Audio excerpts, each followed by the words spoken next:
ময়মনসিংহের ভালুকায় মহানবী হযরত মুহাম্মদ সাল্লাল্লাহু আলাইহি সাল্লাম সম্পর্কে কটূক্তির অভিযোগে দীপু চন্দ্র দাস নামে এক যুবককে পিটিয়ে হত্যার পর মরদেহে আগুন দেওয়ার ঘটনায় 10 জনকে গ্রেপ্তার করা হয়েছে।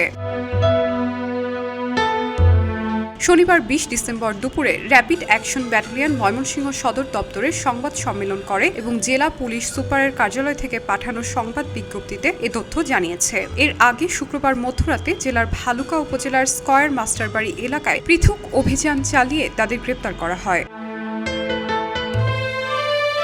গ্রেপ্তারকৃতরা হলেন মোহাম্মদ তারিক হোসেন, মোহাম্মদ লিমন সরকার, মোহাম্মদ মানিক মিয়া, এরশাদ আলী, নিঝুম উদ্দিন, আলমগীর হোসেন, মোহাম্মদ মিরাজ উদ্দিন আকন, মোহাম্মদ আজমল হাসান সগীর, মোহাম্মদ শাহিন পিয়া, মোহাম্মদ নাজমুল। ময়মনসিংহ র্যাব 14 সদর দপ্তরের অধিনায়ক নাইমুল হাসান জানান, ধর্ম এবং মহানবী হযরত মুহাম্মদ সাল্লাল্লাহু আলাইহি সাল্লাম সম্পর্কে কটূক্তির অভিযোগে দীপু চন্দ্র দাসকে দেশীয় অস্ত্র দিয়ে আঘাত সহ কিলঘুষির মাধ্যমে পিটিয়ে হত্যা করা হয়। এতেও ক্ষান্ত না হয়ে মরদেহে আগুন দেওয়া হয়েছে। দীপু চন্দ্র দাসের বিরুদ্ধে ধর্ম নিয়ে কটূক্তির যে অভিযোগ তোলা হয়েছে তার কোনো প্রমাণ এখনো পাওয়া যায়নি। ফলে সিসিটিভি ফুটেজ দেখে 7 জনকে গ্রেপ্তার করা হয়েছে।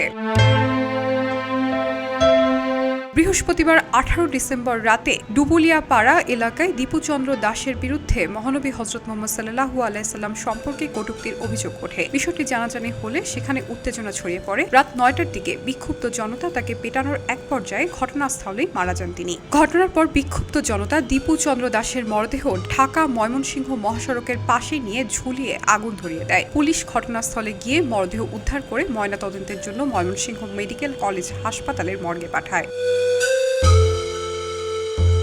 নিহতের বাবা রবিচন্দ্র দাস এবং বোন চম্পা দাসের দাবি, পরিকল্পিতভাবে দীপুকে মিথ্যা অপবাদ দিয়ে হত্যা করা হয়েছে।